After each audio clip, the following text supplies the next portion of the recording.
Welcome to the Cinema Slime Abyss, the podcast where we celebrate films as we continue our journeys to become the ultimate cinephiles.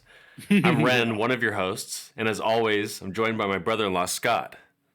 If you had to pick one half of your child, which would it be? The top half or the bottom half? And my brother, Harrison. There's plenty of money out there. They print it every day. Only a dummy would give this up for something as common as money. Are you a dummy? Are you a dummy? And we are in the third week of August, which is coincidentally the month of our deep dive on the man, the actor, stuntman, and puppeteer, Deep Roy. Look him up. Just a reminder, if you're looking to jump straight to discussion, you can. Also, we'll be deciding our fate for the month of September. Later on in this episode, we'll be lottery selecting our movie category.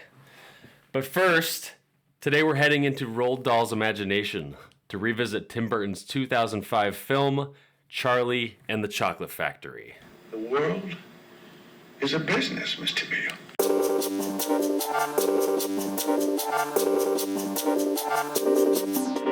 It has been since man fell out of the slime.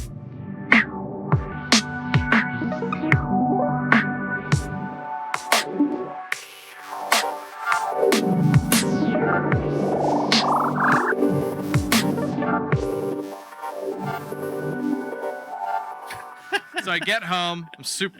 It's just super hot that day. I walk upstairs. Jamie's in his room, and he's bundled up with this like really thick blanket. What? And I go, "Hey, Jamie, how's it going?" And he goes, "I'm all right." I was like, "Are you feeling okay?" "Yeah, I'm just really hot." And so I was like, "You know, Jamie, you could take that blanket off." And he goes, "You know what? That's a really good idea." And he takes the blanket off and he's like, "Wow, I feel so much better." Wow. I was just like, what was that? Who put this idea in your head? Like, why? Yeah, I don't know where he got the idea. I don't know if he felt like he had to have the blanket on. I don't know if he just woke up from a nap, but It's really shaded under the blanket. So maybe that's... Yeah. There's shade under the blanket, Yeah. Dad. It must be cooler. That kid was throwing shade off him. Well, I wanted to talk about a movie and sort of a plug for what's to come, but I'm going to be doing a solo episode on this movie, but I just wanted to talk about it with you guys. I sat down to watch a movie. I had like 2.5 hours exactly till my family was coming home. I was like, perfect, let's put on a movie. I picked up this movie at the library called My Own Private Idaho. It's a 1991 film directed by Gus Van Sant, who is a Portland director, super famous director that I only knew the name, but I don't think I've seen any of his movies. The way I came about to finding this is I just heard some random little video clip of someone talking about River Phoenix, and he has this really great acting scene in this movie, so I looked it up, reserved it, came in the library, got it. I pick it up, and it also stars Keanu Reeves. And Yeah. dude, there's a lot of different elements in this movie, but here's what I've basically boiled it down to. My Own Private Idaho is like if Paris, Texas, and Point Break made a baby, Whoa, what? and their baby was gay. It is a crazy movie that I don't even have the words to like put together to explain it, but it blew my mind. There is so much Portland, Oregon in the movie, and like I'm extremely impressed with this movie. And I'm gonna be talking more about it, writing out my thoughts, and sharing that with everyone for subscribers. That's coming down the pike. That'll be on the website soon. It's incredible. I'm excited to dive into that. That sounds like a thing I want to know about. Yeah. I mean, there's a lot of really uncomfortable things in the movie, but it's just one of those movies like it's its own thing. No one else could have made it in the time frame it was filmed. The subject matter is like raw. It's not like horny, but it's sexual. You know what I mean? Like it's kind of like Okay. innocent and like wicked all at once. I don't know how to describe Dude. it, but dude, it's an insane movie. All I'm doing, by the way, is I'm running Paris, Texas through my head, but I'm replacing Travis with Johnny Utah. That's all I'm doing. Yeah, And yeah. I'm like, okay, I can see it. Yeah. So I mean, there aren't a ton of Oregon movies, right, or Portland movies, but Mhm. a while ago doing research for a category that we haven't hit yet, I was like, are there any movies that were made in Beaverton, Oregon, where we all live? Mhm. And there's this one movie called Thumbsuckers that I know nothing about. Yeah. But I watched a trailer for it, and Keanu Reeves is in that movie too. What? Yeah, I had heard about that. Dude, Keanu Reeves, we could be best friends with Keanu Reeves right now. It's like, you know where we live, man. We've got a lot of these actors that we're best friends with. Deep Yeah. Roy. We call Deep all the time. Oh yeah. We could call Kiana. Hey Key. Yeah. Deep's calling me right now. I'll send him a text. Call us later. I'm gonna set up a cameo with Deep Roy. It's actually really funny. There's a scene in My Own Private Idaho where they're like, this band's coming in and their roadies are all from Beaverton, so they don't know what they're talking about when it comes to blah, blah, blah. And I was like, that's funny. Because for some reason, it just like made sense. And the director's from Portland. I was like, that's perfect. For whatever So reason. funny. Portland is like, Those weird West Side suburban yeah, kids. yeah. Dude. Just outside of Portland. Is Beaverton the most dull city in Oregon? I guess there's No. boring Oregon. I mean, the name Beaverton's like, I think we're just so used to it, but like, it's a pretty dumb name. Beavertown. I've never seen a dang beaver once here. Seriously. yeah. Well, it's just weird. So like me and you, Ren, we grew up in Beaverton, but we didn't really grow up in Beaverton. We lived on like the outskirts. Like Yeah. that line between, Tigard and Beaverton was right there. Yeah. So I remember the first time I like went into downtown Beaverton for some reason, and I was like, "Oh, so this is Beaverton." Yeah. Like this is what actually counts as downtown Beaverton. And just for the record, like today we were out on the river and we were driving home over the bridge and I was just looking at Portland and I just looked over at my son. I was like, dude, Portland is the best place. Like, I love living here. It's so close to, it's like tropical at certain times of the year. We're so close to the beach, so close to just random river spots and the city. And then you go down to Bend, you go up to Washington, and just everything seems so close by. Nothing's too far. So if we're ragging on Portland and Beaverton from time to time, I just want everyone to know I love it here. Yeah. It's Yeah. about to get really depressing in about a month, so Yeah. just building it up a little bit. Ren, have you picked out your seasonal depression video game yet? Actually, that did come up a few days ago, and I was like reminded of that. I haven't decided yet, but it's coming. It's coming. Yeah, you'll get there. Yeah. You'll get there. No, honestly, like I love living here. I think it's a little wasted on me just because I'm not a huge like get outside all the time kind of a person. But whenever I get the energy and when other people want to do it, then I enjoy it while it's there. Hell yeah. Well, that's the thing is that you have the option. Like if I Oh, was yeah. in like Texas, I'd be like, dude, I miss the ocean, and I can't see it. You know. Yeah. No, Wow, no. what you can't have. Yeah, we went to Vegas, and I remember just getting off that plane. I was like, "This is the most yellow, dirt-looking place I've ever seen. There's not a tree within like 10 miles, I swear, Mhm. and just not enough green. I need the green in my life." Yeah. For some reason, living in a landlocked state makes it feel claustrophobic. Like Yeah, you can be in Eastern Oregon and it's just fine, but as soon as you cross over to Idaho, suddenly you're like, oh, man. Yeah. there's no escape from land. Because I definitely know how to escape via the ocean normally. Totally. Oh, yeah. Yeah. 100%. We're safe in Oregon. Yeah, I watched a YouTube video. It's all actually I watched Castaway, so I know how to ride the wind and. I on watched the Free sea. Willy. I watched the Truman Show. I know we want to get into the movie, but I'll say this: I don't think I've ever had a true panic of me thinking like, man, I wonder if everyone's an actor, and I just don't know what's going on. If I'm in a simulation, like I've never had like a true panic of that. I've had a couple days where you wake up and you go, oh, this is my life again. Like, this is a new day. And it's the same Yeah. as it was yesterday. And that's when you go to the beach and you're like, "Ugh, I hate the sand. It's everywhere. Just tiny rocks. Yeah. Before we jump in, is there any movies that you guys have watched that are worth mentioning? What's that Daft Punk experimental film where they're just like on the road trip? and Electroma? their faces melt. Yeah, Electroma. That movie is a trip. Yes, it is. I watched that one. You did? Oh. Maybe a month or so ago. I was in the middle of listening to the Dissect podcast, right? Yeah, yeah. And I was like, yeah, I want to see Electroma.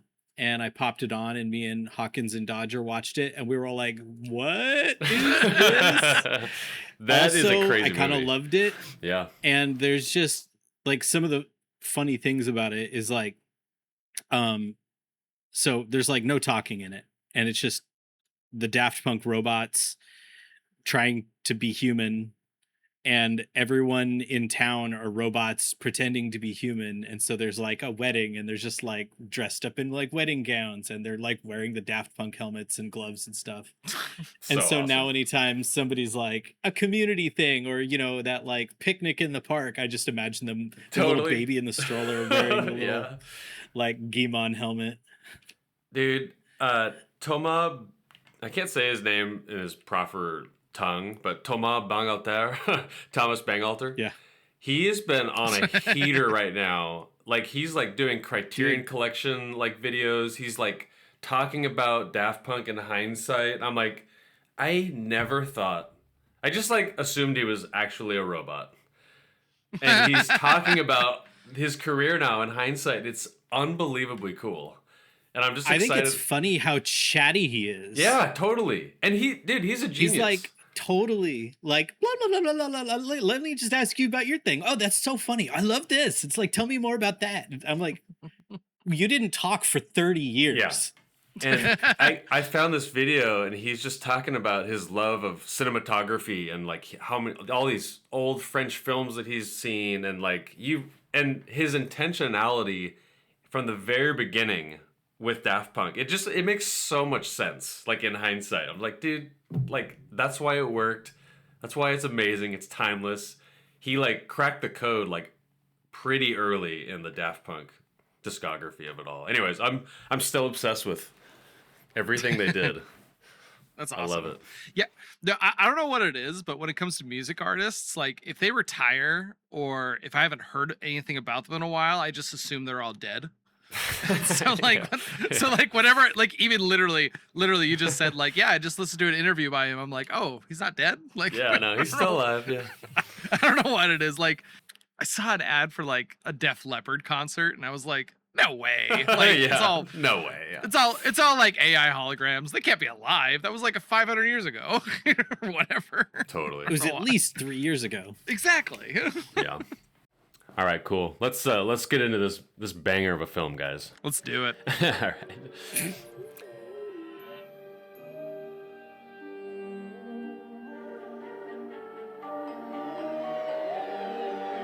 When an eccentric candy patriarch, Willy Wonka, hides 5 golden tickets inside his famous chocolate bars, impoverished young Charlie Bucket defies all odds to win an exclusive tour of the mysterious, long-locked factory.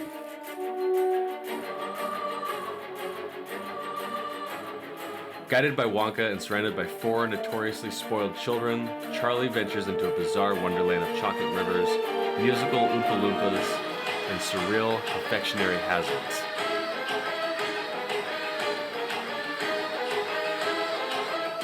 As each gluttonous child falls victim to their own unchecked vices, Charlie's pure heart and humble spirit are put to the ultimate test in the competition for a life-changing grand prize.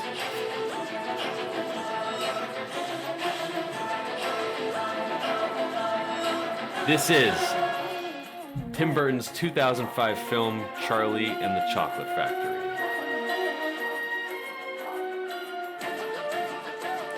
We should probably start this with the fourth turning.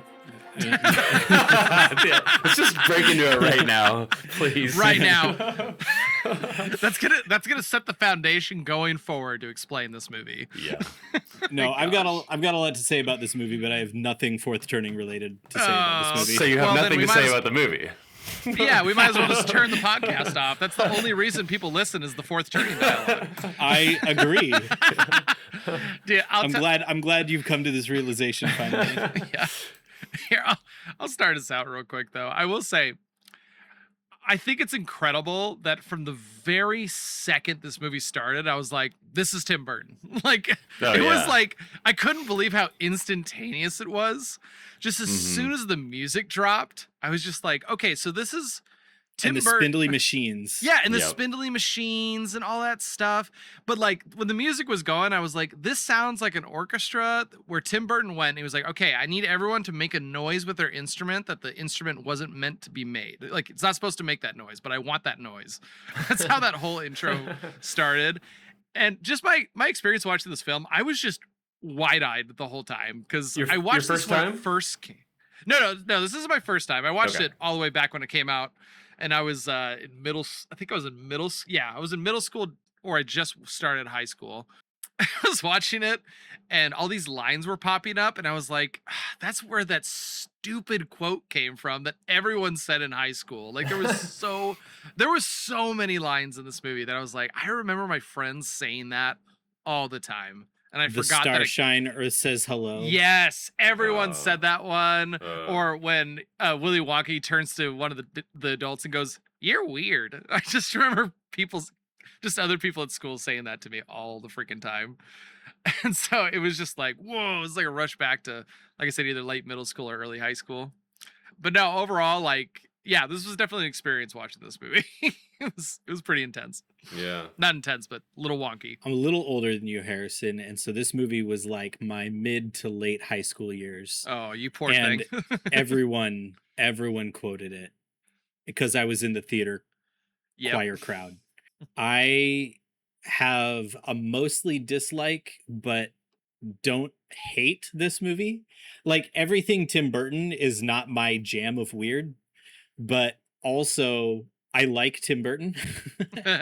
You know, he's like too weird, but at the same time, I'm like, especially as I've gotten older and I'm like critically looking at this movie, I'm like, those were decisions that were made and decided between the actors and the directors to do this thing a specific way for a specific reason to get a specific point across or a specific vibe.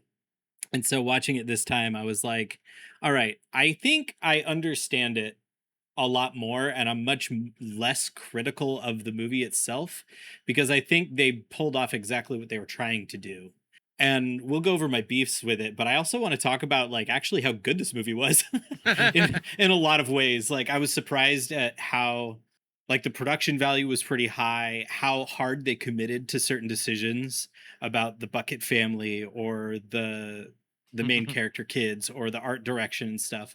There are just recurring Tim Burton like unnatural ways to show things that make them feel weird, even though it's just a truck driving away or something like that, you know? Yeah. And I think that as much as I love to like poo-poo on his style, there's no denying that Tim Burton is really good at his craft and he knows how to make what he wants to make, you know?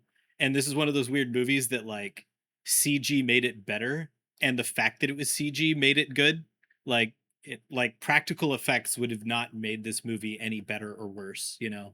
So, interesting. Like I said, I've got a lot to say on this movie. And I want to talk about Deep Roy because what a freaking workhorse. I was just watching like the hundreds of individual versions of him going like, I cannot imagine. That was a workout. How sore that man, that guy got swole doing this movie. Yeah. Oh, yeah. And he had to legitimately memorize the dance and do it perfect each take in a different position or standing in a different, My real history with this film ties into the original 1971 Wonka version.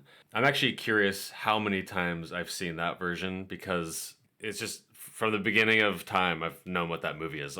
Shout out to our family in Othello, Washington, like the greatest people on earth. This movie was always on when I was younger. I don't know, maybe this was before your time, Harrison. I don't know if you remember growing up watching that, but I felt like it was always on. Uncles and aunts were always laughing at it and quoting the original. I have a very personal experience, like a memory of watching that movie when Charlie opens that chocolate bar and sees the corner of the golden ticket and he just gets overwhelmed with excitement.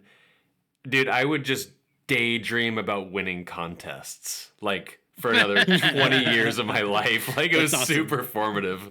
And I remember like being legitimately stoked when I heard that Tim Burton was doing Charlie and the Chocolate Factory. I was just like, whoa, that's cool. Like, it felt nostalgic, even though I was in, I think 2005 was like my junior year of high school. But I remember seeing this in the movie theater at on the Tiger 99W, which is now gone, rest in peace. I just remember being so curious how Tim Burton this movie, like how he would reimagine it, and Danny Elfman scoring it. And this was also when Johnny Depp was coming off of Pirates of the Caribbean. Like, he was basically the biggest actor on planet Earth. I remember at the time looking on IMDb, and he was in 12 movies at once. Like, oh yeah, I remember that. I remember having that conversation with you, Scott. That's so weird. I distinctly remember talking to you about that. Wow. Yeah, and like I remember I was going through Tim Burton's films, and I saw a lot of his movies in the theater. Like, he was a director that I always showed up for. Like, just off the top, just what I'm looking at right here, like I saw Big Fish, I saw Sweeney Todd, I saw Corpse Bride, which came out the same year. Also Johnny Depp. Yeah, oh yeah. Basically, Johnny these Depp. are all Johnny Depp movies too, which is funny. But yeah, I mean, I was all in, and I went into the movie theater, and I just remember from start to finish, just so disappointed. Like, it's so, just like I remember by the time the credits started rolling, like when the song starts playing, I felt like they were like spitting in my face, like, haha, you're still here. Like, and I remember, I remember just getting up and like leaving. Willy Wonka. Yeah, dude, like, I'm just so, and I think I just shut it out of my memory, but like whenever the movie would come up, a negative like cloud would just come over my head because of this this memory I have of seeing it in the theater. It did not work on me. I really think, like, I'm looking at reviews for this movie, and this isn't across the board, but I really think there's like a sliding mathematical scale that like records like how old were you when you saw it, and had you seen the 1971 version before. Like, they're in tandem with one another. But yeah, that's my experience with this movie, and it was nice to revisit it. I'll say that. So do you think this movie is negatively impacted by how classic the original one was? Do you think a lot of people don't like this movie because they're like, no, it's not even close to what, you know, the Gene Wilder one was? Okay, here's my thing. I think when I go back in time to 2005 watching this, still to this day, I've never read the book. I've never read the original. So in my mind, they were ripping off the 71 version. Now, today, I've really, like, actually, I have later a bunch of notes on kind of the differences between the Roald Dahl book, the 1971 version, and the differences in this one that Tim Burton made choices on. But yeah, I mean, there is a lot of similarities, but the little differences just kind of rub me the wrong way. And, like, I hate to admit it, but, like, yeah, I like the original one way more, but I know I'm biased, and I'm brainwashed because I saw it since the beginning of my life. Yeah. So I'll also, I want to add to this, like, Gene Wilder is like a sweet human being. Yeah. And Johnny Depp is kind of like a rough, weird human being. I think the biggest differences between these are the decision on character direction of how to portray Willy Wonka. Yeah. Mhm. And like the movies themselves, the settings are, you know, they're Roald Dahl weird. Roald Dahl is a weird writer, right? Witches and the BFG, and like Roald Dahl is a weird author. I like Roald Dahl in the same way that I like Tim Burton. You just got to be ready for a Roald Dahl story, right? Like, it really comes down to how do you want to portray a childlike or childish reclusive millionaire candy maker? You know, and Tim Burton leaned really hard one way, and Gene Wilder, and however he was directed, leaned a very different, like, nostalgic, more mature way. But both of them are quirky, weird, reclusive, weird uncle vibe, you know? Yeah. But I don't like the direction that they went. Johnny Depp needs to play a traumatized character that is childish. Yeah. That feels like a really weird direction, but they committed to it, and Johnny Depp portrayed that very, very well. He acted the role incredibly, but only Johnny Depp could have done it.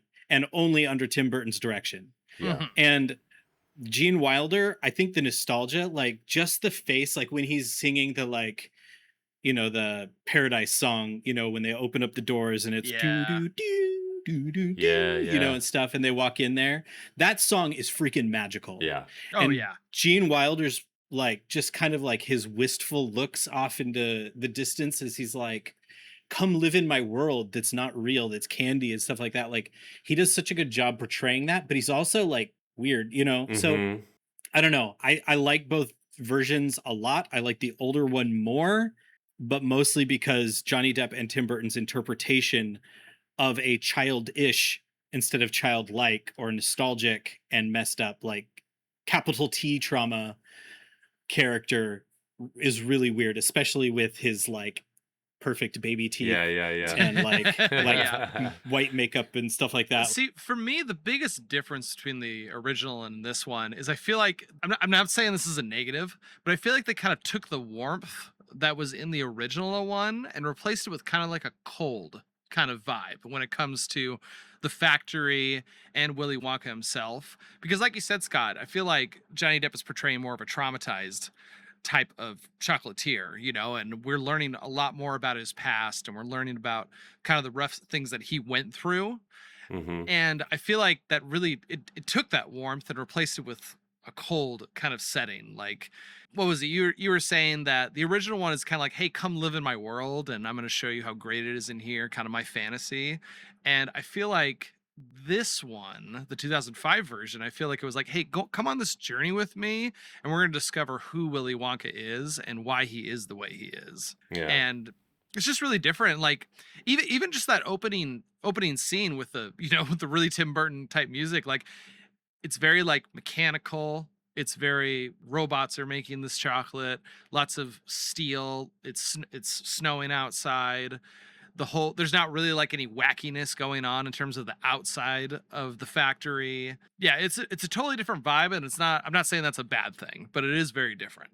Yeah, no, you're right. Like everything outside of Willy Wonka's factory seems dark and cold and very like that Tim Burton gothic sort of feel. Like the house, the Charlie Bucket's house is like the most Tim Burton yeah. house I've ever seen. I got like flashbacks to Batman Returns. Yeah, like, yeah. Very huge flashbacks to it. Like I was watching it and I was just like, man, you got the snow, you got this gothic architecture, you got kind of this wacky, weird vibe that's going on, and it just brought me right back to his version of Gotham City. I didn't confirm this, but I think I read somewhere that the house that they live in is actually like in the background of a scene in A Nightmare Before Christmas.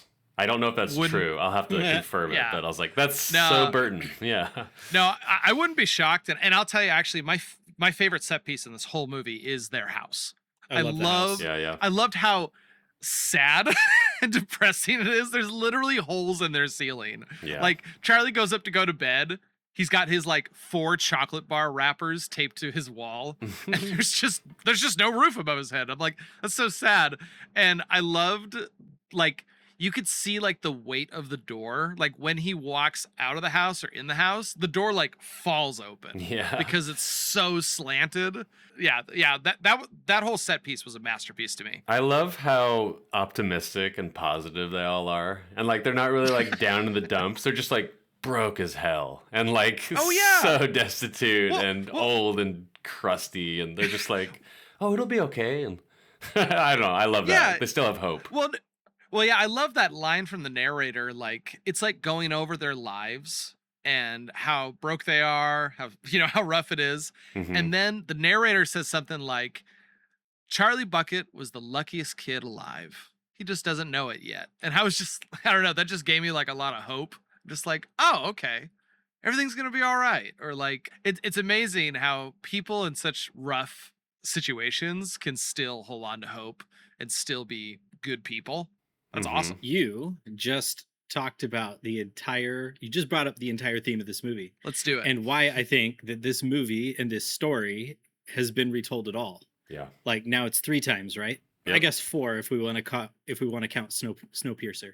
We just spent all of last month watching a whole bunch of morality play movies, and they're these tales that are meant to be inner reflective, and it's the fairy tale approach to stuff. And Roald Dahl is good at these. He always has some theme that he tells, very much like a weird story. Like even BFG is kind of like Jack and the Beanstalk, kind of go up and meet the giant, and what do you do when the two worlds collide and stuff like that. But this movie, or this story in particular, is like, be good, like have a good heart. Having a good heart is the thing that matters most. You know, it's your family.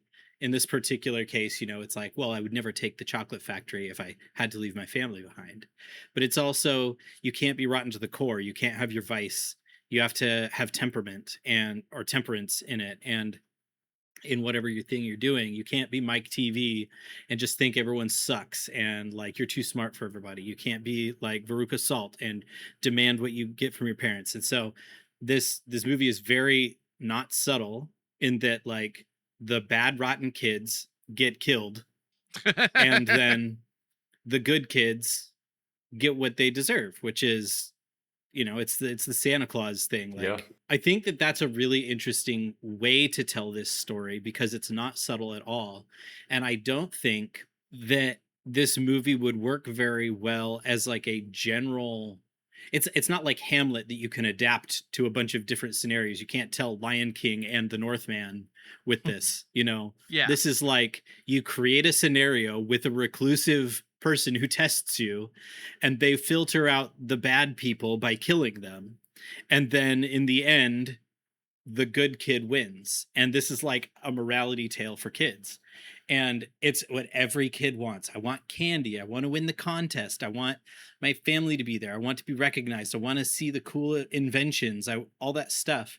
And so I was on the fence about what my categories were going to be, but I picked a category that I hope gets picked sometime so I can bring Snowpiercer into it, because Snowpiercer is the unofficial like sequel to Willy Wonka. And it's like incredibly rated R, but it's the exact same concept, that there's a reclusive rich person at the front of the train who is basically trying to hand off the, you know, the future survival of humanity to someone who deserves it, right? It's a morality play.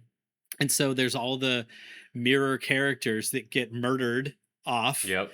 And then the main character wins because he's the good guy. And then there's even like Oompa Loompas that run the machines in the background and stuff like that. And so I'm interested to see like, what's the dark Korean take on this that, you know, is like super rated R and amazing, but it has the same morality play, but isn't the same childish or childlike tale. Okay, so what's the adult version? Yeah, I think the adult version, I feel like this story is like a child's version of Saw and Seven. It's like the 7 deadly sins and what to like not do. Yeah, what you're talking about, like the Santa Claus of it all. That's really funny. And then you got the weird recluse, childhood trauma, like millionaire. He's like the Michael Jackson character. Yeah, anyway. I wanted to say, like, there's one thing I really respect about this version that Burton did, and that's Roald Dahl's version was like the dark, cynical tone of the story. And Roald Dahl, before he passed, he's like famously like hated the 1971 version of the movie because it was too soft, it was too sanitized. So Burton restored that, you know, that dark British humor where the greedy children face severe consequences. And I don't know if I really connected with Johnny Depp's version of that.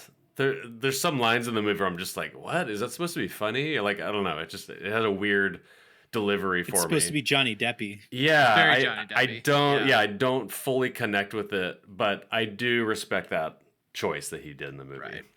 So while we're still like comparing, you know, this one to the old one, another vibe about this movie that made me a little more uncomfortable, I guess, which is probably the goal of the movie.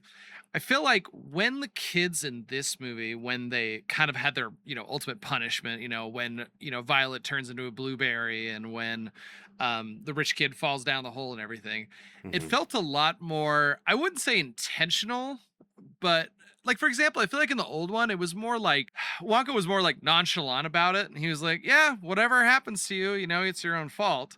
And in this version, it felt very like, I'm going to let this happen to you. And I'm perfectly fine with this happening. And I kind of hope it happens to you. Yeah. And so yeah, this movie's a lot more darker than the original Mhm. one. My favorite is Veruca Salt's with the squirrels. It's so dark It is. because A, she gets swarmed by a bunch of squirrels, but then they just absolutely murder her. Yeah. Oh, yeah. and the whole time it's like, oh, they're going down the garbage chute with the incinerator. Yeah. Yeah. And then it's just like, oh, where's the key? You know, and Yeah. and then Takes his time. and then the dad gets kicked down, and then he just magically has the key and opens the gate, you know. And Yeah. there's all the things, and the way he just like Johnny Depp does that back and forth between he's like super childish and like creepy, Mhm. Yeah. like pedophile level, Yeah. and then he goes to like I'm judging and watching what you do from the background, you know, the slow like watch your reaction and just let me watch you deal with the consequences of how horrible you are, you know. Mhm. But then it's not until everything's happened that the Oompa Loompa comes up and it's like, oh, the incinerator's been down for a week, so they landed on 3 weeks of garbage. And It's all then good. Mr. TV was like, well, I guess there's that good news.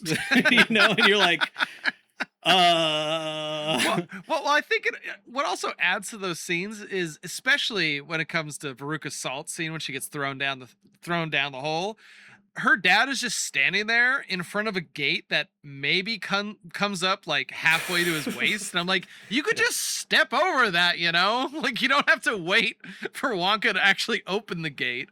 And I feel like there's a handful of moments like that in the movie where the parents, like, they don't do anything. And it's like, I feel like you could have done something. Like, even Mike TV, like, he runs up, totally smacks Deep Roy in the face on the way up, you know, to get transferred into the TV. But, like, no one, like, it's just weird that, like, no one stops them at all. Yeah, it's just a lot more cold than this the is previous one. 100% my favorite take on this movie. Yeah, Like I agree. It is cold. It is Roald Dahl. Yeah. Like, Yeah. 100%. there's a reason why Roald Dahl is like weird and dark, right? But like, there's something magical about the original film, and there's something biting, like a morality satire, essentially, Yeah. for this movie. Every punishment seems too hard to bear. And even and it's never just the kid, right? It's the kid and the parent, because the parent helped create the kid and the kid helped create the parent, and they play off each other. And so everything in this movie is over the top, and that's what bothered me about it when I watched it as a teenager. I was like, this is so cringe, before that was a term. Mhm. Like, it's just too much. It's too much. And it was like the exact opposite of Batman, which was as grounded as possible. Mm. And this is like, let's just Michael Keaton this all the way up to the top, you know? The fact that the gate is only halfway high, and that Johnny Depp is comedically fumbling through the keys, and nobody does anything to stop the other rotten kids from getting murdered or whatever, makes this like poignantly focus on the things that matter. This isn't real. This is be good or you'll get punished, you know? Yeah. And I love that. I love that that's as deep as it goes, but like they had the balls to do it. Yeah. Real quick, I just wanted to share my experience because I was watching the movie and then we had to go out of town. I had like maybe an hour left of the movie. Downloaded it on my tablet. We get to where we're camping in Lava Lake in Oregon, and I start feeling really sick. So my family goes out on the boat. I'm back, and I'm watching Charlie and the Chocolate Factory all alone.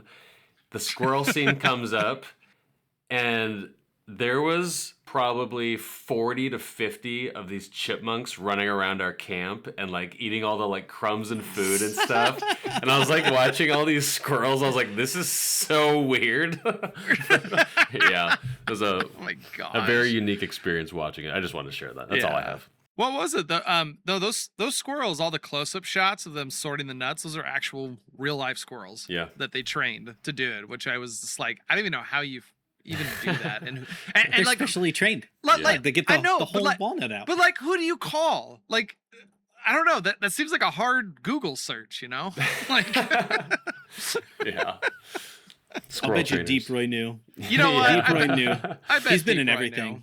knew. Okay, yeah. So speaking of Deep Roy, I truly believe he is like the shining light throughout this whole movie for me personally. Like every time he came on screen, every song he sang, all of the acrobatics and just the great stuff he did in it. I was like, thank you, Deep Roy, for being in this movie because you're doing some heavy lifting for me personally.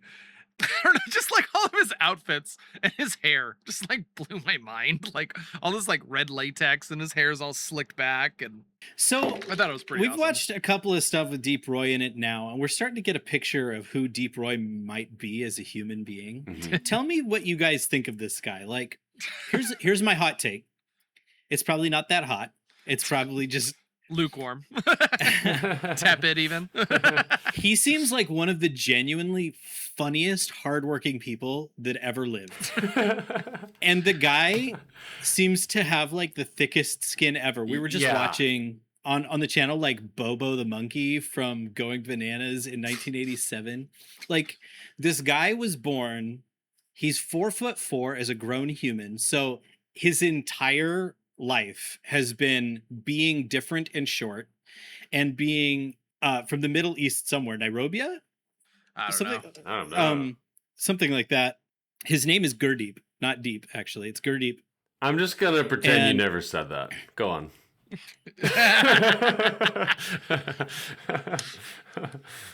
Wait, what's his name? Gurdeep. Oh, You're deep. I cannot imagine, like, I feel like a lesser person or a normal person would be like, it kind of sucks to always be stuck in the suit doing dumb roles where I can't act and I just have to like look around. But then every time you see him act, he can obviously act. yeah. You know? And he's always just like, you're different, so do a different kind of person role. And he does it so well and so seriously. He plays everything so straight. Like he has so many different personalities in this movie, whether he's like a truck driver or he's like the chief back in Loompa Land, and he's just like, whoop, whoop, Oh, you know, and yes. he's like sitting there That's like my favorite part. judging Johnny Depp, like eat the food, you know? Yeah. And I don't know, I'm getting I already had like a superficial level of respect for this man, but the more that I watch him, the more I'm like, I wish you were my friend and could come over to my barbecues because you seem really genuinely funny. And I just want to like hear you BS about stuff. Yeah, I wish I kind of like want to stick up for him. Like I want to go back in time and be like, dude, stand up for yourself. You're better than Bozo the chimpanzee, or being the seventh person under that stinky Skeksis costume. I don't know, but yeah, I hear what you're saying. What I love about him is how much he can express without saying a word. Like his face, just his like straight face. I don't know. He's got it. I want to say in every movie we watched, we have never heard him talk.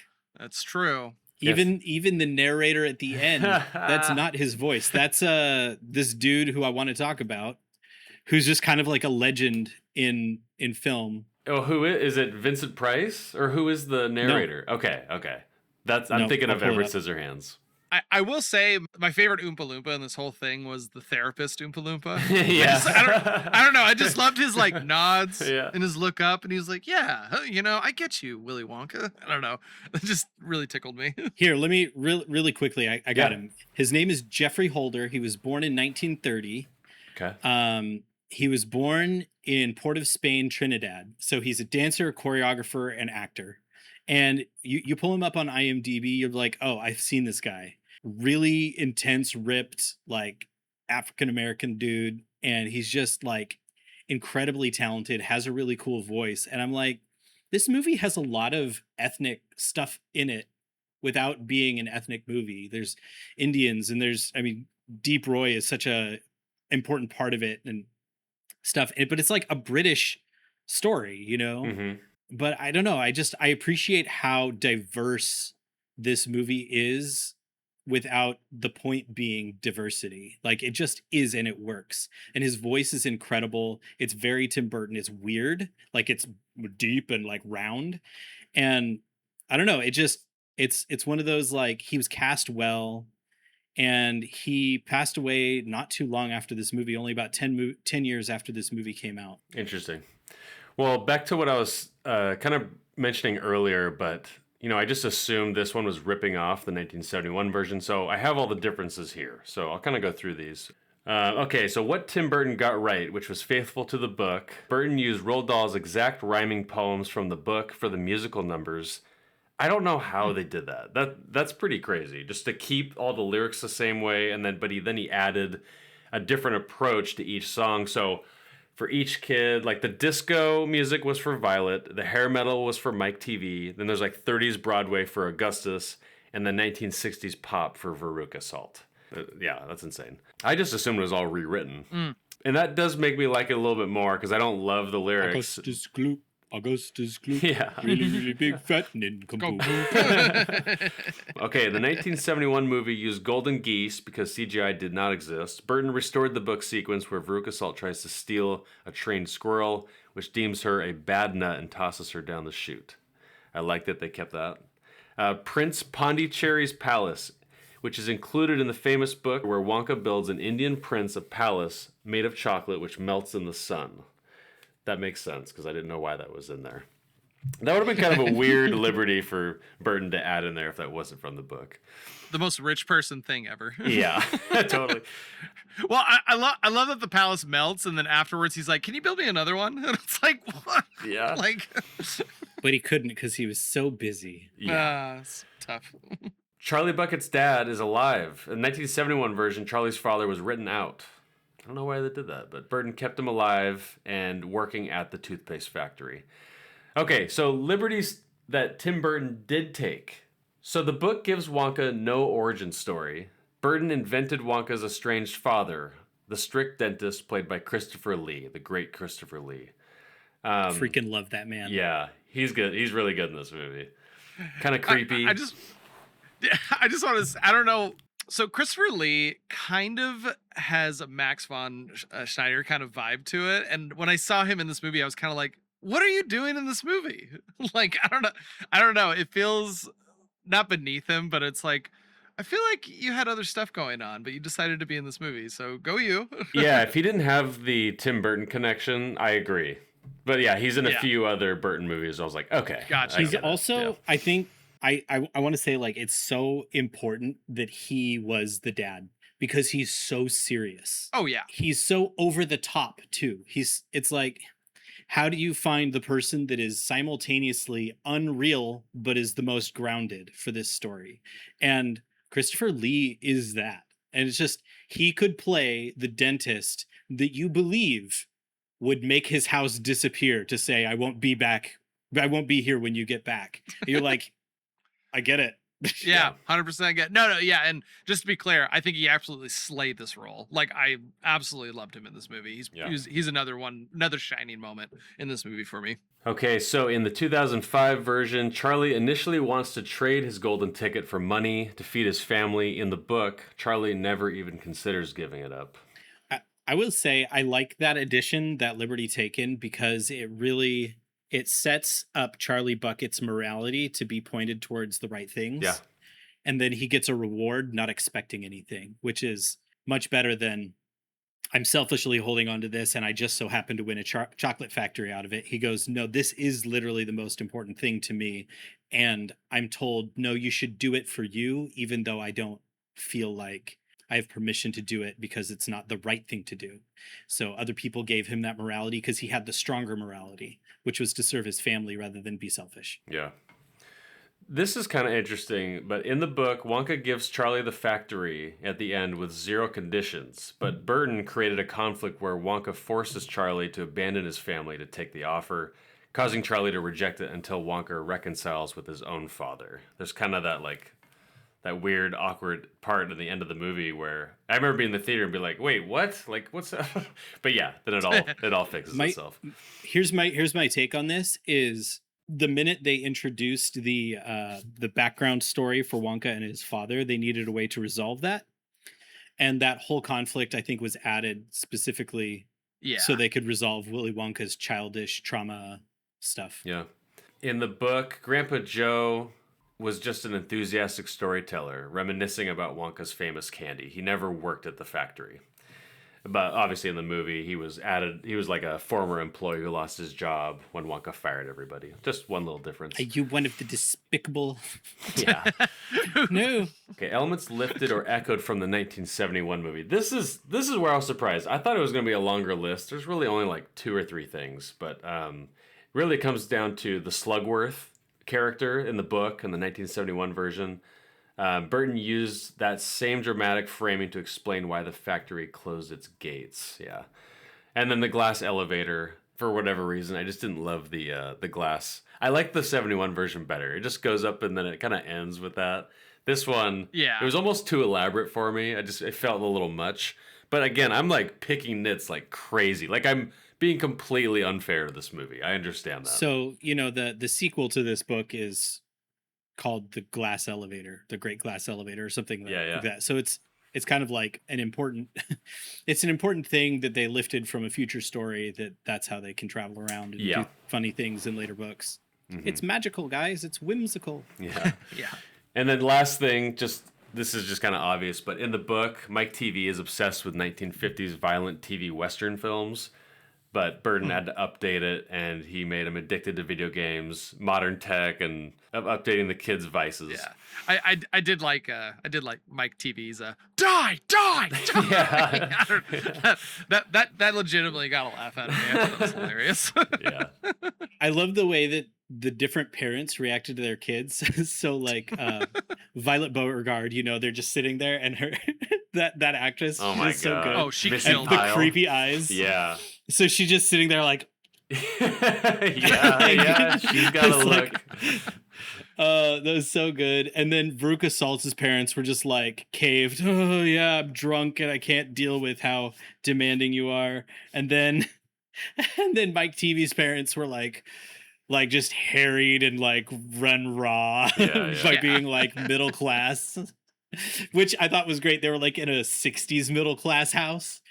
Like they're just like, this is, none of this makes sense in a temporal sense, but like every single person lived in like the perfect setting for them to live in, and they just like, that's the vibe we want. Let's just put them in the middle of an updated 60s house from the 80s, but he's playing video games. Yeah. And they're like 80s comb over like dad. I was like, I love the TVs.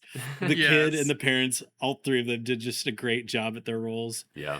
Half the time I don't even know what he's talking about. Kids these days. You're like, yeah. What was it? My favorite line from Veruca Salt was make time go faster. I thought that was just a really funny line. Okay, so I kind of want to dive into my two nitpicks I have with this movie and things I didn't really like about it. Kind of one of the main ones for me is I really enjoyed the beginning of this film. I really liked Charlie Bucket. I loved his family. I love the setting. I love just who he is. And it was so awesome to see him go through the experience of being disappointed when he didn't find the golden ticket in his birthday gift chocolate bar. Even when Grandpa Joe took out his secret stash and that silver coin, and they went and bought one, and they still didn't get the ticket. I thought. Can I stop you right there? I just love David Kelly, Grandpa Joe. I love David Kelly as an actor. I want to watch Waking Ned Divine on a show together at some point. God, I love that movie. I love how well he acts and how ugly he is. And he's just so British. And I love the way that Tim Burton made them just so old. Like, oh yeah. So it's like, this is my secret stash. And then he's like, he's such a nice boy, and like fell asleep and then woke up. I was like, that is the most Tim Burton way to portray that. And it's quirky and endearing. I just loved it. No, I 100% agree. And I was just about to say, I think the scenes of them opening the chocolate bars and not getting the golden ticket were so important to this entire movie. I don't know. And even Grandpa Joe giving up his secret stash to get one, I just had this kind of vibe of like, okay, that's why you don't gamble right there. you don't do it. So the beginning of the movie kind of really set up Charlie and made me really love him. And then I feel like he gets sidelined like really hard once they get into the factory. 100%. Yeah. I think I think one of my biggest disappointments in it is, in the original one, Charlie and Grandpa Joe, they have a moment where they're tempted to do something against Wonka's, rules. And, they drink that bubbly soda, they fly up into the ceiling. And I feel like it just gave them a moment, I don't know, to shine a little bit more in the factory. But in this one, like when they get in there, like you kind of forget he's even there. the focus really shifts hard to Wonka, and we learn about his backstory and what he's going through, and just quirkiness coming out of his head. And I don't know, me personally, maybe I'm a little cynical, but I don't know. I was watching it and I was like, I don't really want to know all this about Wonka. I don't really want to know where he got the Oompa Loompas from. I don't really care about him. And I kind of wanted him to stay as this sort of legendary, strange figure. Like, it kind of felt like, cheapened. it's like being explained. It's like, okay, you're explaining things to me that I don't need to know. So it just kind of felt like you took all this focus off of the character I really loved and gave it to somebody who I don't care about anymore.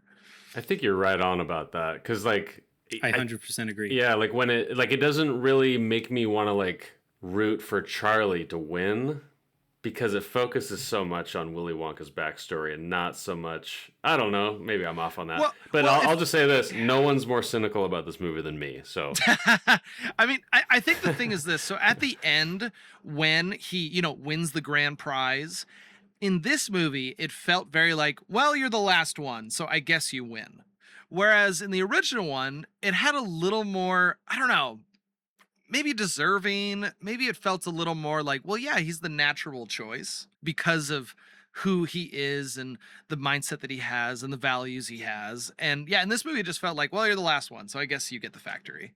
And that was just really just took the wind out of my sails for the movie. So in The Legend of Zelda Breath of the Wild, yes, there is Can this be the new fourth turning thing? Just so in A Link to the Past, there's this go ahead, sorry. So the way that Link is supposed to be prepared to go fight Ganondorf at the end of the game is he goes through all of the shrines.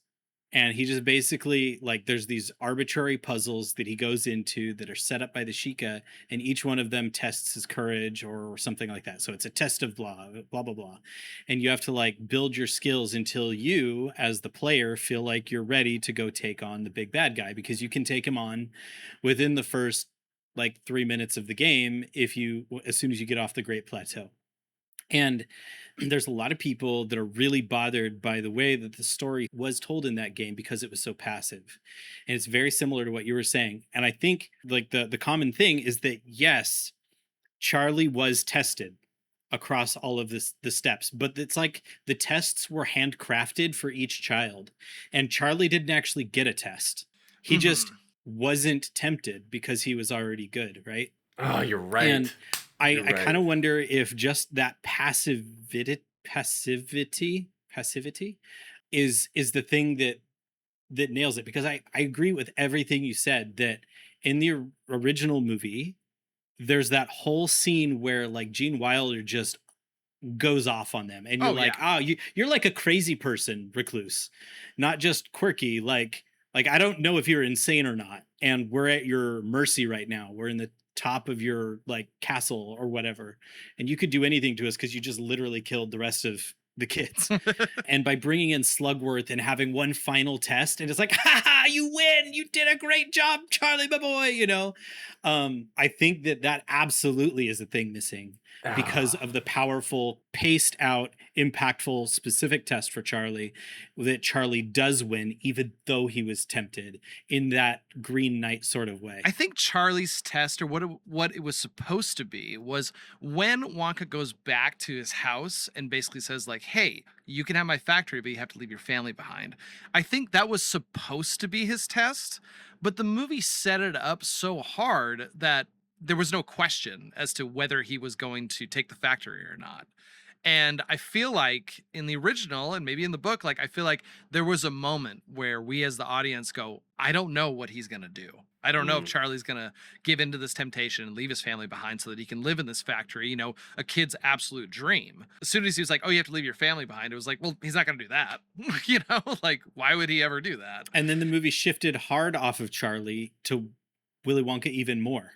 So then would you say that in the end it was Charlie that was the stable one throughout and he didn't change, and that it was a story about Willy Wonka growing up? Yes, Yeah. yes, most definitely, which is really funny because this movie is actually called Charlie and the Chocolate Factory, and it's And not the really other about one him. was Willy Yeah. Wonka and the Chocolate Factory. Exactly. Like literally, I feel like those titles should be switched because that tells you who is the actual focus of the movie and which characters are going to change throughout it. You just brought up, I totally forgot about that part in the movie where, remember Gene Wilder at the end of the 71 version, he's sitting there, he's just so dejected because everyone failed.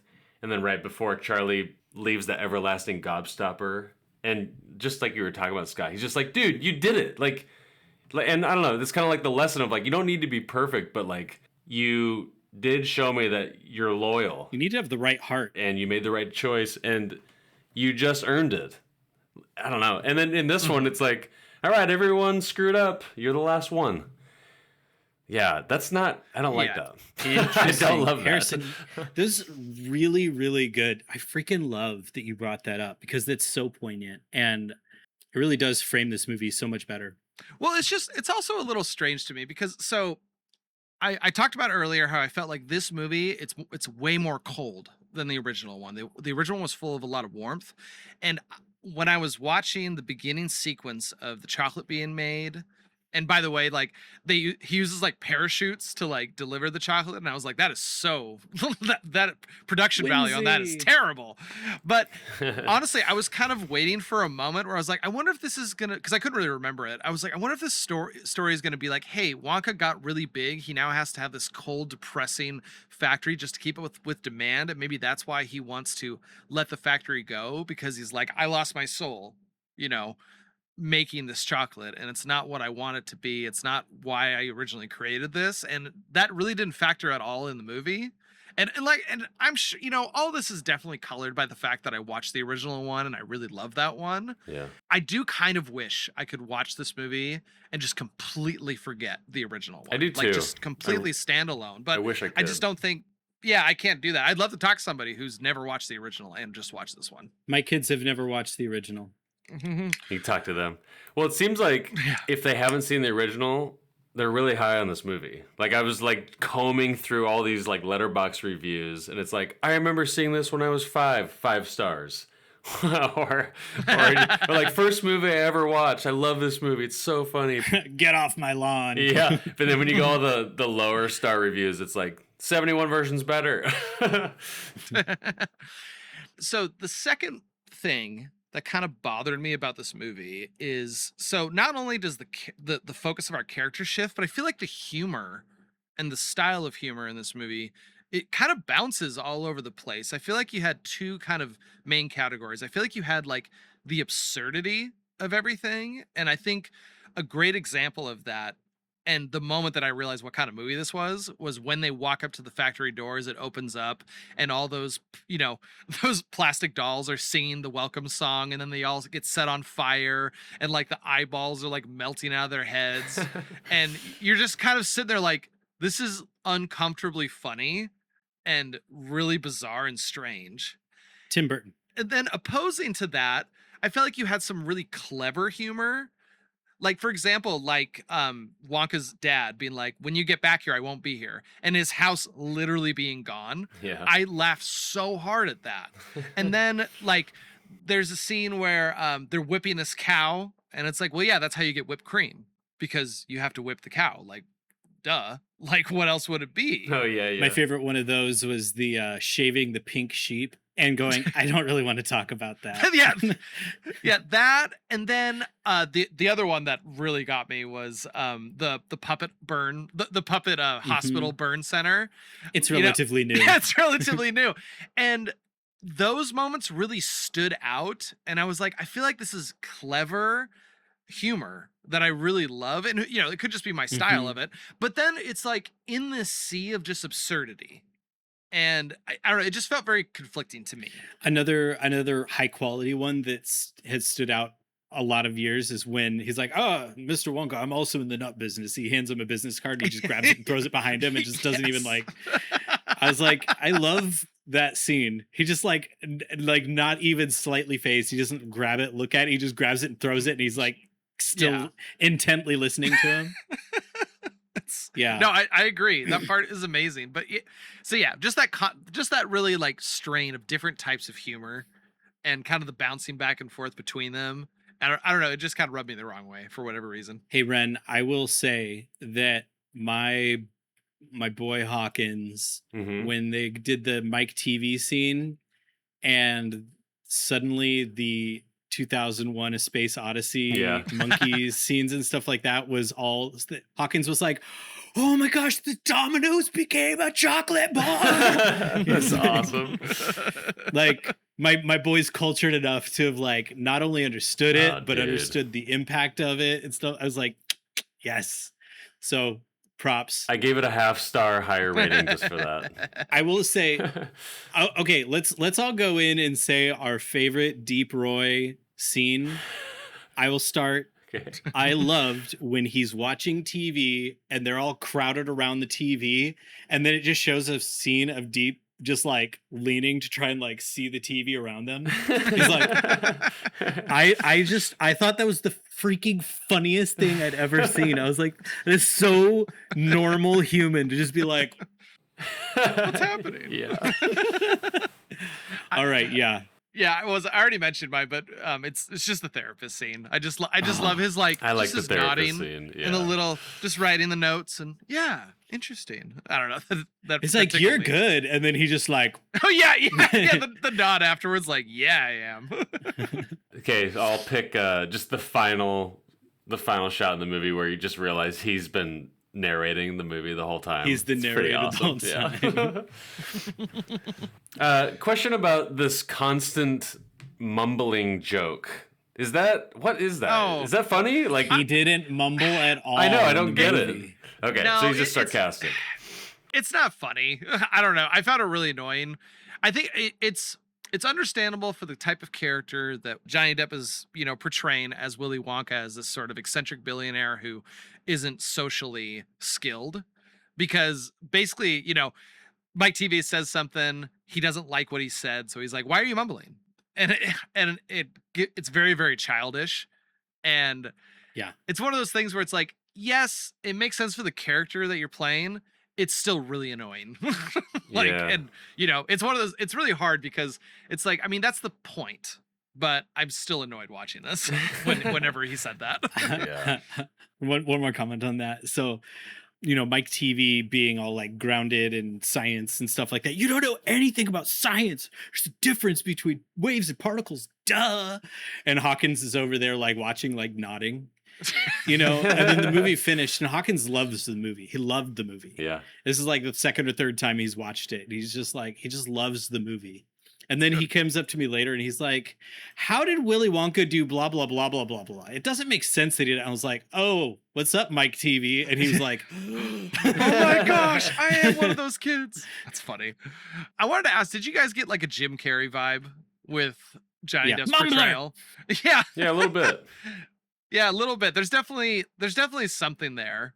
There was just a few moments where I was like, Jim Carrey would have done exactly that too. One thing that really bothered me was Johnny Depp's teeth, but then the whole dentist backstory makes it make sense. So I was like, okay, I'll let it slide. okay, so there's this book that I read. I don't remember the title because I'm on the spot right now, but it's basically the story of Peter Pan from Captain Hook's perspective. And so Captain Hook, it's really well done actually, because it doesn't change who Captain Hook is at all, and it doesn't make you think that what he's done is any better, but it does help you understand him as a person. And so basically he was a lost boy.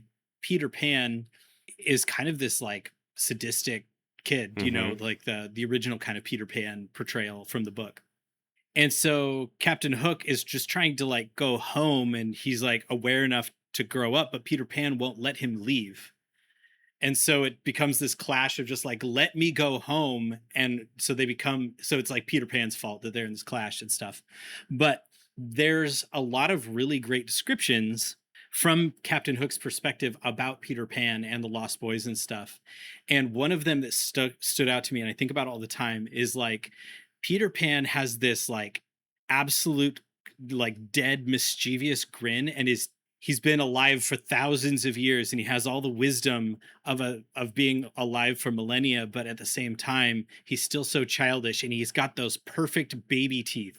Yeah. And like the perfect tiny baby teeth that don't fit his head or something like that. And I was like, yeah, I could totally visualize that. And so when I see Johnny Depp, who's supposed to be childish, not grown up, it's like his teeth are too like clean, small, and perfect and just like straight. But it's like, it's not about the dentist thing, but it is about teeth. And it just makes him look uncomfortably aged with his like shallow cheeks and stuff like that, but like too perfect of skin. He's like a corpse child. It's the weirdest like costuming choice, but it makes him feel uncomfortable. Yeah. Like a little grown man ass child. I've seen so many Tim Burton movies, and I feel like, if I remember right, this isn't probably 100% accurate, but there was something very magical about his earlier films, and I think it's because not just like the lack of CGI in the earlier films that he made, but like it just felt so tactile and practical and all the cool things that make Tim Burton what he was, which was special. And then when Big Fish came along, I feel like that was the first Tim Burton movie I saw, and I was like, for some reason, I don't love that. Like, Tim Burton has his thing, and he's kind of using its style, but now it's forming into something else. And then time goes on, and now we're at this movie, and everything that came after it. But CGI doesn't always bug me, but, like, there's a disconnect in this movie. And I talked about it a little bit, like, with the eyes not matching the fairies when we were talking about Pan's Labyrinth.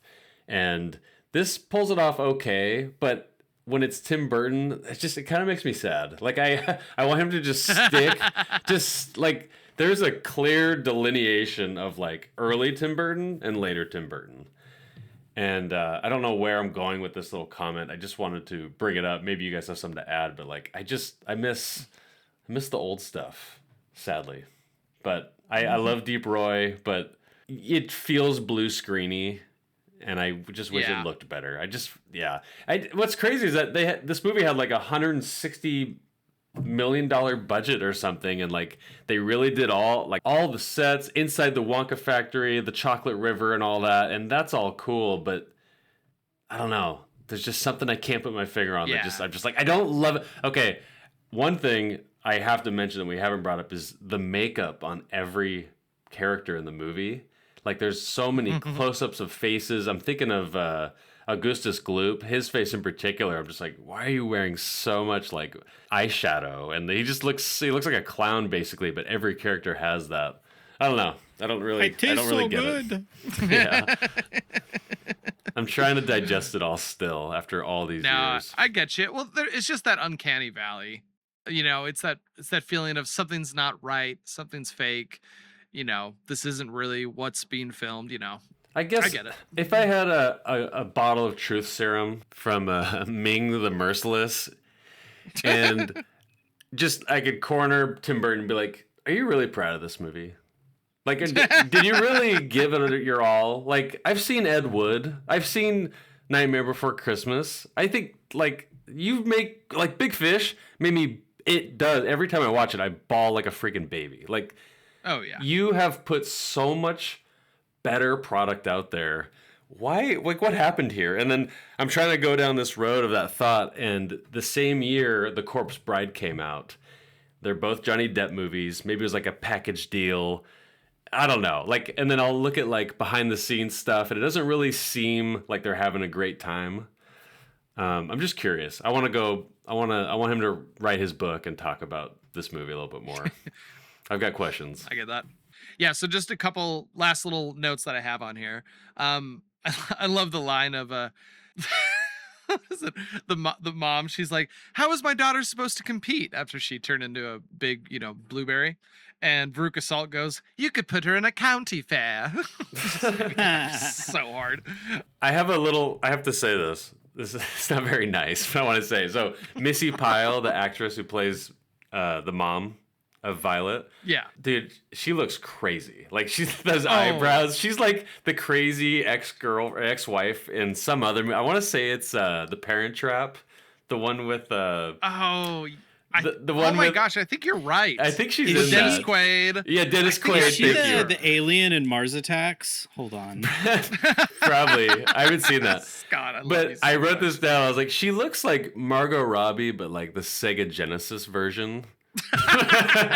She's very pretty, but there's something about her. Like, anyways, stay away. Yeah. That was my No, last I note. get that. We need to watch Mars Attacks, guys. I almost watched Oh. it last night. I'm not even kidding. It's on Canopy right now. Really? Yeah, I want to watch it. Freak.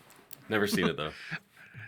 I loved when Uncle Joe is like telling his story about being an employee for Wonka.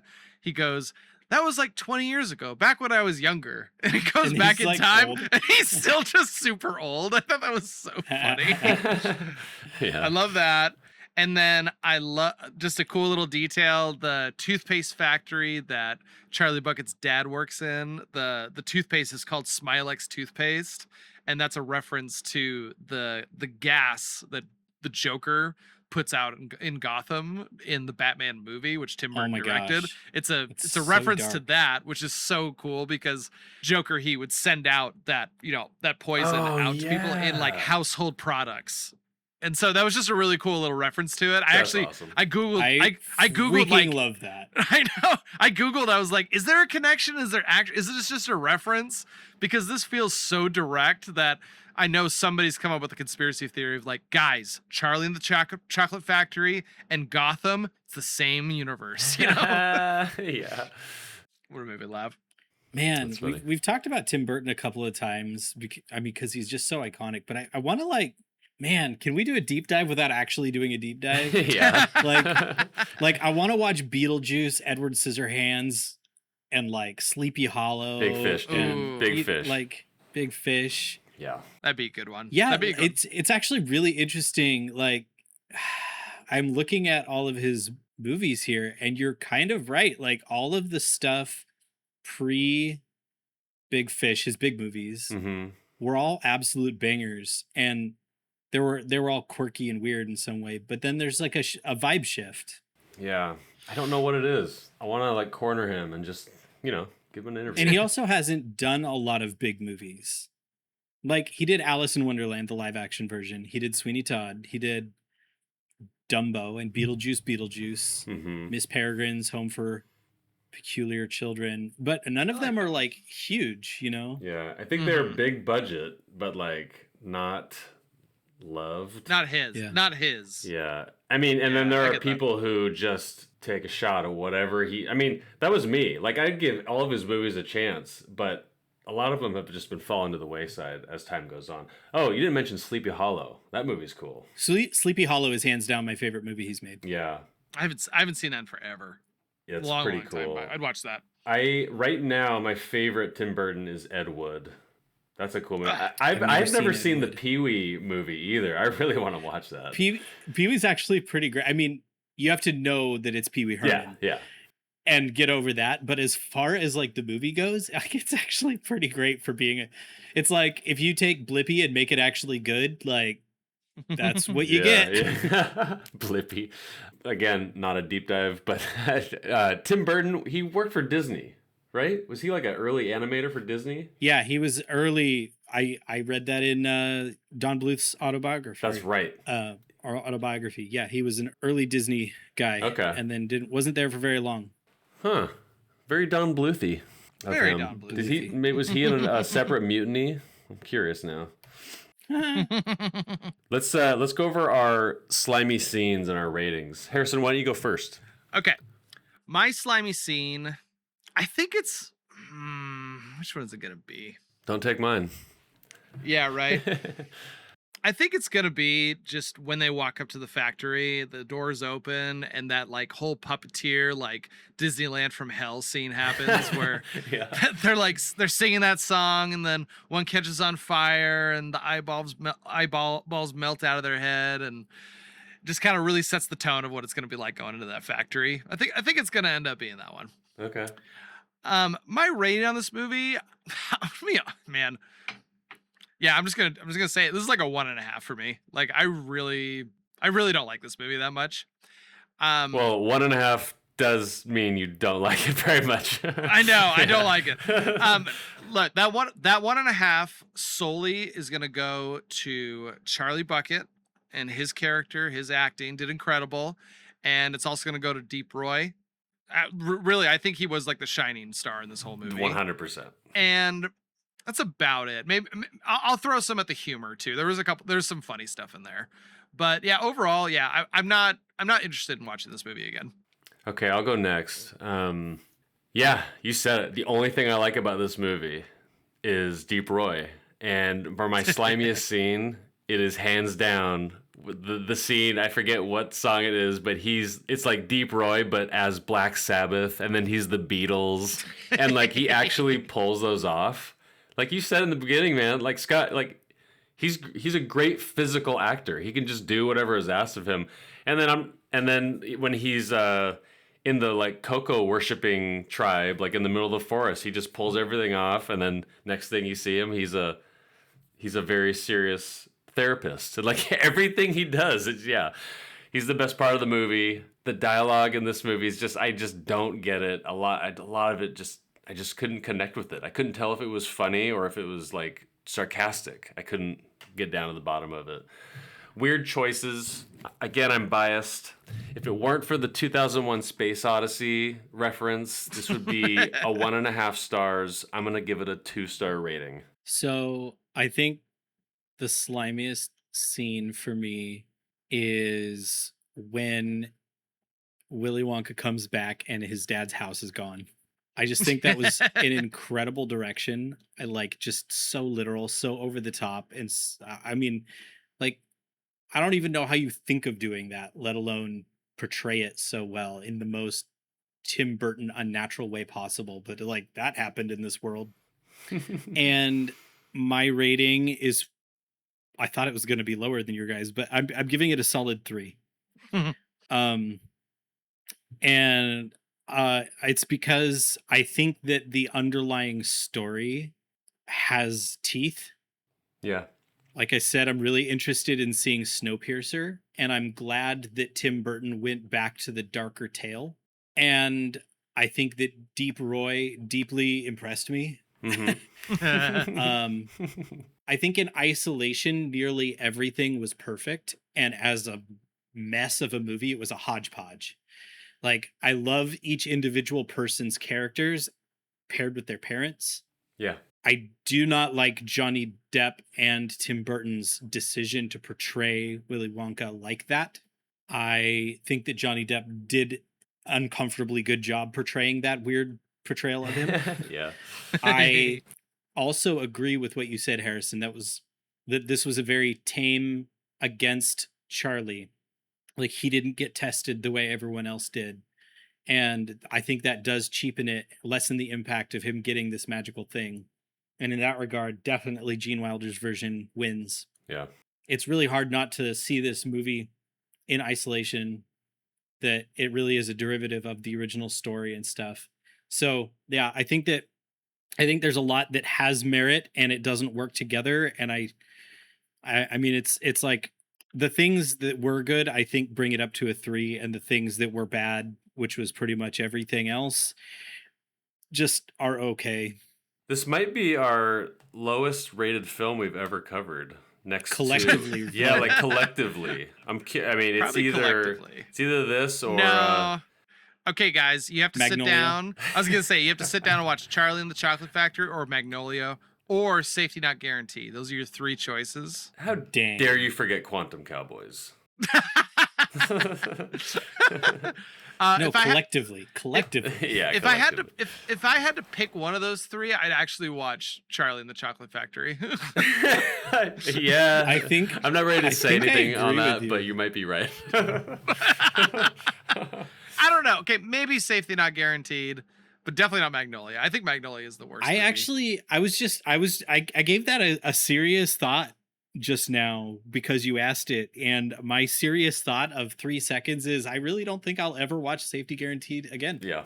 That's fine. Don't. I don't think any of us will. if somebody was like, hey, come on over, let's have this awesome party, we'll have like great stuff, and you show up and you're like, yeah, I really want to hang out with you guys, and they're like, let's watch Safety Guaranteed, I'd be like, I think I need to go home now.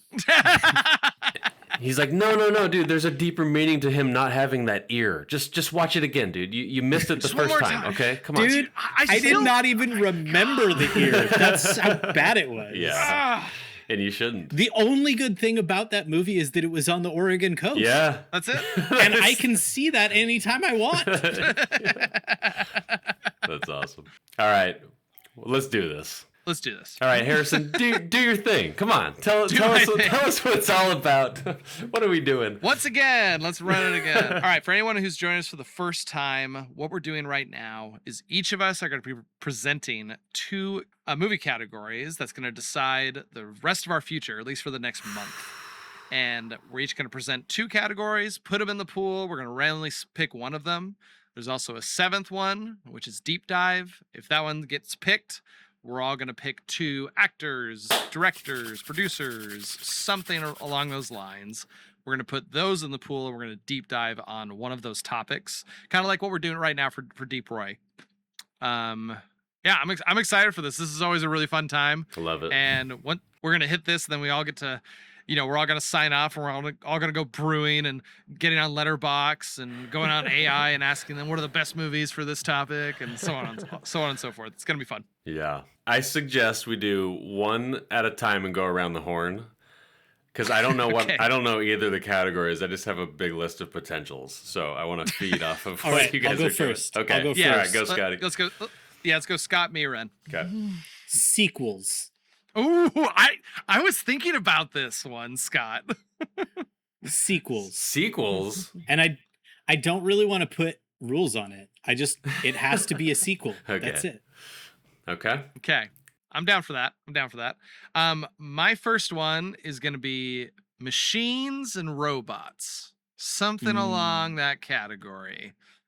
Think like Terminator or something like that. It just has to involve a machine or a robot.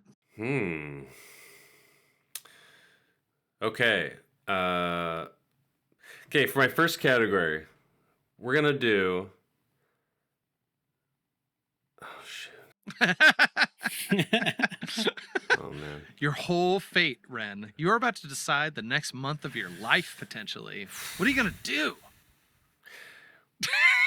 This is tough, dude. Okay, for my first category entry, dads or fathers. Ooh. Something to do with a dad or a father. Whatever the heck that is, that's the You loose. want to make me cry? Yeah, I guess. You just want to watch Big Fish and Frequency. And About Time. I want to watch Frequency 2 with you guys. I love it.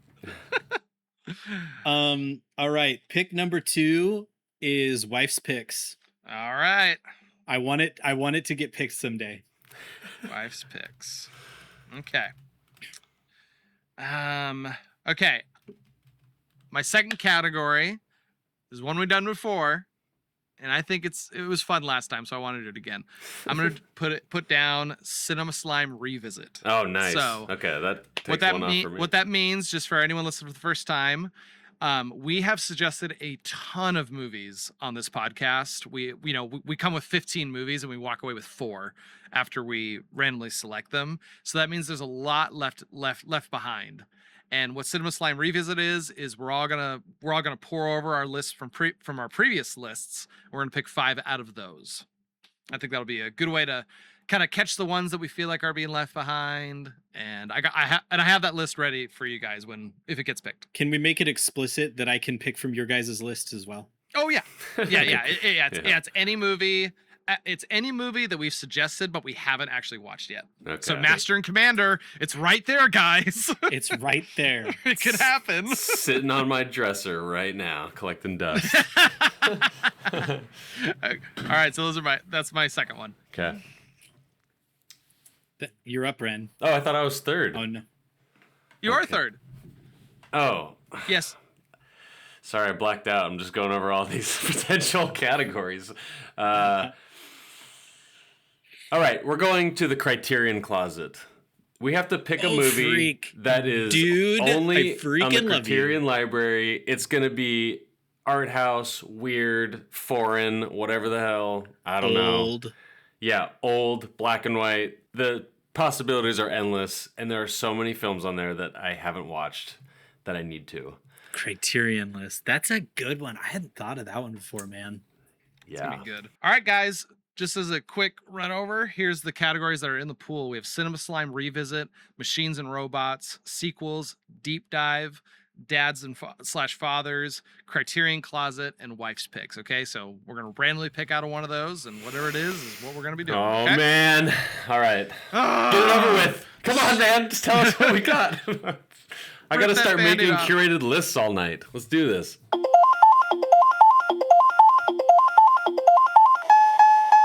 All right, guys.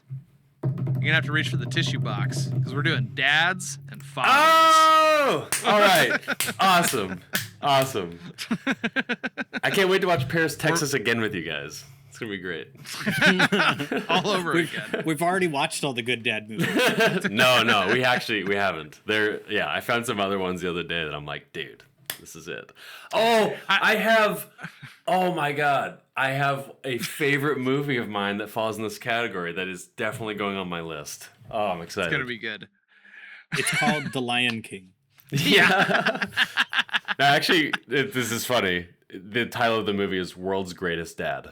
So it's basically perfect for this list. And it's a Robin Williams movie you've never seen. Awesome. All right, cool. Guys. Let's close it out, man. That was a lot of fun. I'm never watching that movie ever again. And looking forward to next week, that I have seen multiple times. We're going to be watching J.J. Abrams' 2009 version of Star Trek. Let me just go through the cast real quick. We got Chris Pine. Deep Roy. Leonard Nimoy. Yeah, Deep Roy. Let's just start off with, Deep Roy. Some Carl Urban in there. We got Zoe Saldana. Simon Pegg, and this movie is really cool, and I have a really fond memory of watching it for the first time, so I'm excited to deep dive into that with you guys.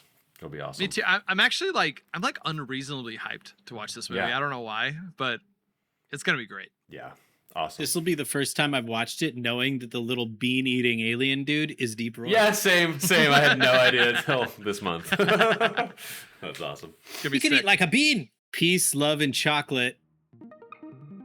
That's a wrap on this episode of Cinema Slime. Be sure to watch the next film for next week's show. We had a blast, and we hope you enjoyed it. This episode was a production by Cinema Slime Productions. This is a group effort, and I speak for all of us when I say thank you. Seriously, it means a lot to us, and thanks for listening however you found us.